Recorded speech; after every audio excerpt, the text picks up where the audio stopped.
So చాలామంది students ఇప్పుడు JNTU-K కింద ఉన్న వాళ్ళు ఇప్పుడు R20 వాళ్ళు ఉంటారు. అంతకుముందు రెగ్యులేషన్ R16, R10 పాతది అది ఇంకా అంతకుముందు ఇవన్నీ ఉన్న వాళ్ళు ఉంటారు. సో వీళ్ళందరూ కూడా ఏంటంటే ఈ కాలేజీలో ఛాన్స్లు అయిపోయిన తర్వాత JNTU-Kకి వెళ్ళి యూనివర్సిటీలో ఎగ్జామ్స్ రాసుకుంటూ ఉంటారు. అయితే ఈ నోటిఫికేషన్ సంబంధించిన ఒక వీడియో నిన్న మొన్న పెట్టినట్టున్నాను.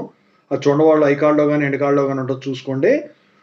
ఈ ఛానల్ కూడా సబ్స్క్రైబ్ చేసుకోండి. అయితే ఇప్పుడు ఏంటంటే ఇప్పుడు స్పెషల్ సప్లీ రాసి నేను పాస్ అయ్యామనుకోండి, ఇప్పుడు మమ్మల్ని ఫ్రెషర్ కింద కన్సిడర్ చేస్తారా అండి అని చెప్పేసి అడుగుతూ ఉన్నారనమాట. అయితే దాని గురించి ఇప్పుడు చెప్పదలిచాను. ముందుగా అయితే ఇంతవరకు ఈ ఛానల్ సబ్స్క్రైబ్ చేసుకునే వాళ్ళు ఎవరైనా ఉంటే సబ్స్క్రైబ్ చేసుకొని ఈ వీడియోని లైక్ చేసి షేర్ చేయండి. మీకు ఏమన్నా డౌట్స్ ఉన్నట్టయితే కాల్ మీ 4 ద్వారా కాల్ చేయండి. తెలుగు ఇంజనీరింగ్ ఇరిగేషన్ టెలిగ్రామ్ ఛానల్లో జాయిన్ అవ్వండి.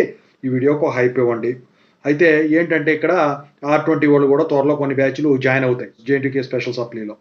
అయితే ఇక్కడ మీకు జనరల్గా ఫ్రెషర్ పీరియడ్ అనేది ఎలా ఉంటుందంటే బీటెక్ అయిపోయిన వెంటనే 1 year వరకు ఫ్రెషర్ పీరియడ్ ఉంటుంది. అది దాటిందంటే మీరు ఫ్రెషర్గా పనికిరారు.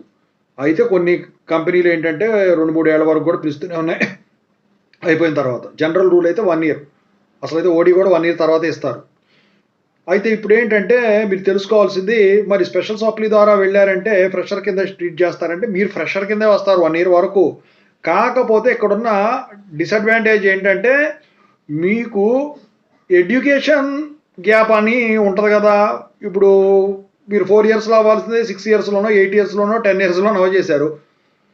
డబల్ అవుతుంది కదా ఆల్మోస్ట్. సో ఆ ఎడ్యుకేషన్ గ్యాప్లో మీరు ఏం చేశారు, ఎందుకు అంత టైం పట్టిందో అని అడుగుతారు. అది కనుక మీరు చెప్పగలిగితే నో ప్రాబ్లం. మరి ఈ ఎడ్యుకేషన్ గ్యాప్ని కన్సిడర్ చేయని వాళ్ళు ఎవరు ఉంటారు అంటే గవర్నమెంట్ జాబ్స్కి అప్లై చేసుకున్నంత ఉత్తమం ఇంకోటి ఉండదు అనమాట. ఏది ఇది అవ్వదు. ఓకేనా.